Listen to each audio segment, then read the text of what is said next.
We heard from the candidates for Kentucky's Secretary of State on Kentucky Tonight. Republican incumbent Michael Adams is being challenged by Democrat Charles Buddy Wheatley, the former Covington fire chief and a former state representative. The candidates did not hold back in their criticisms of each other. Here are some of the accusations and the responses. And right now, alarms are sounding how Michael Adams has run our elections. In 2022, we had the lowest voter turnout in 30 years. Hundreds of polling locations were removed. Folks, this is what happens when you have a Secretary of State who treats the office as part-time while he's working his side job for election deniers. Who are his candidate? Who are his clients outside of the state? How many hours is he working for them instead of Kentuckians?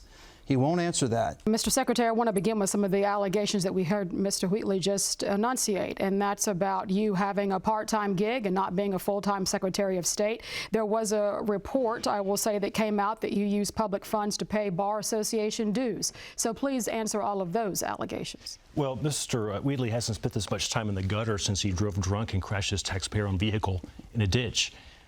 This quote report you're talking about was put out by a Democratic super PAC. It was put out by the Democrats. It was an actual report. They quoted a lawyer who was the lawyer for the Democratic Party and didn't cite that in their report. One of the problems we have in politics today is fake news, literally fake news, where people set up a website and pretend to be journalists, but they're not, and they confuse gullible people. I'm sorry that people have been falling for this. And it's not true? Well, what I said and what I say now is that my office does pay for dues for lawyers who practice in our office on behalf of the office. That's true of me. It's true of my general counsel and my deputy general counsel. We've achieved a cost savings in our office by insourcing a lot of our legal work. I personally brief cases. I personally argue cases on behalf of the office. I do it pro bono, and the state pays for the bar dues. And by the way, I'm the first Secretary of State to remove our office from the taxpayer dole. We don't take tax dollars. We actually run a surplus based on fees that we assess, $15 a year to operate a business in Kentucky. We run a surplus because we're such skinflint with our budget. We actually turn money back over to the General Assembly so they can pay for education and roads and bridges. So I do want to go to a point that Secretary Adams just said a moment ago in his rapid fire response about that you did have a vehicle accident in a publicly owned vehicle where you had been drinking and you did crash that vehicle. Tell us about that and the outcome. Well, this is an incident that happened 15 years ago that Michael Adams has been misleading people on for a while. I had an accident, ran off the road, paid for the accident, took responsibility for it, stayed on as the fire chief, was elected 2 terms to a state representative, so Kentuckians are familiar with this.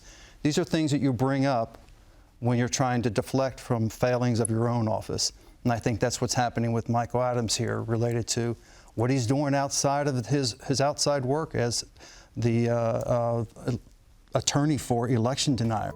On election-related topics, Wheatley said the polls in Kentucky should be open until 7 p.m. instead of the current 6 p.m. and he favors 2 weeks of early voting. Adams says having 3 days of early voting, including voting on a Saturday, is more helpful to voters than extending the voting hours from 6 to 7 on Election Day. Both seemed supportive of allowing independent voters to vote in primaries. You can see the full candidate interviews with Adams and Wheatley online on demand at KET.org.